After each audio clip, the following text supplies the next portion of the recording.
बिस्मिल्लाहिर्रहमानिर्रहीम। आज मैं आपको ये बताऊंगा कि जो नॉन मुस्लिम कंट्रीज़ हैं उन्होंने बोर्ड ऑफ पीस को क्यों ज्वाइन किया, जबकि आप खुद जानते हैं कि बोर्ड ऑफ पीस में फ़लस्तीन को सपोर्ट किया जा रहा है, उसको रीबिल्ड किया जा रहा है। तो नॉन मुस्लिम कंट्रीज़ ने इसको क्यों ज्वाइन किया, इसके बहुत से काजेज़ और रीज़न्स मौजूद हैं जो मैं आपको कुछ इम्पॉर्टेंट है वो बताऊंगा।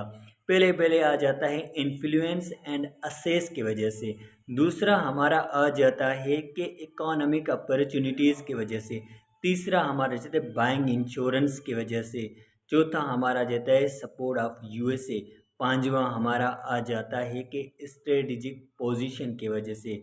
और छठा हमारा आ जाता है कि ब्रॉड रोल इन फ्यूचर की वजह से। ये जो काजेज़ हैं उनकी वजह से इन नॉन मुस्लिम कंट्रीज़ ने बोर्ड ऑफ पीस को ज्वाइन किया था। पहले पहले असेस एंड इन्फ्लुएंस की वजह से।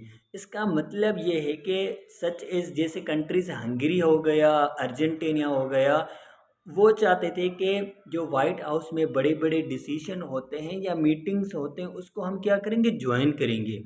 और इसके अलावा यह है कि बाइंग इंश्योरेंस, इसके मतलब ये है कि वो सेफ्टी एंड प्रोटेक्शन चाहते हैं और पीसफुल इन्वायरमेंट चाहते हैं। तो उन वजह से उन्होंने क्या किया कि बोर्ड ऑफ पीस को ज्वाइन किया।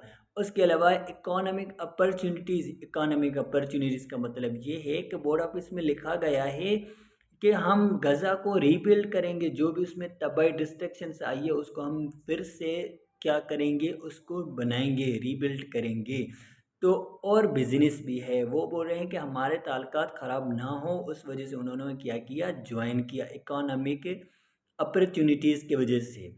और चौथा हमारा ये था कि सपोर्ट ऑफ यूएसए, बहुत से कंट्रीज़ के लोग डोनाल्ड ट्रंप के पॉलिसीज़ को क्या करते हैं, फॉलो करते हैं, उस वजह से उन्होंने क्या किया, ज्वाइन किया। उसके अलावा मैं आपको ये बताऊंगा कि broad role in the future, उन्होंने ये सोचा नॉन मुस्लिम कंट्रीज़ ने, अगर ये इस बोर्ड ऑफ पीस में ये लिखा गया है कि हम फ़लस्तीन का जो भी कन्फ्लिक्ट उसको सीज़ फायर करेंगे, उसमें कोई भी आज के बाद कोई झगड़ा लड़ाई नहीं होगा।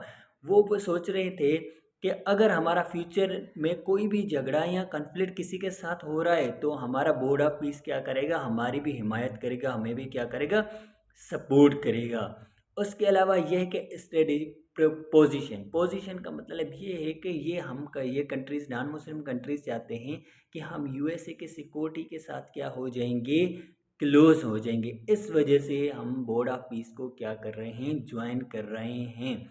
तो मैं इंशाल्लाह आपको नेक्स्ट लेक्चर में ये बताऊंगा कि बहुत से ऐसे कंट्रीज़ थे जो यूएसए के अलाइज हैं, फ्रेंडशिप में रही हैं, उन्होंने क्यों नहीं ज्वाइन किया, उसका रीज़न क्या था। इंशाल्लाह मैं आपको नेक्स्ट लेक्चर में बताऊँ।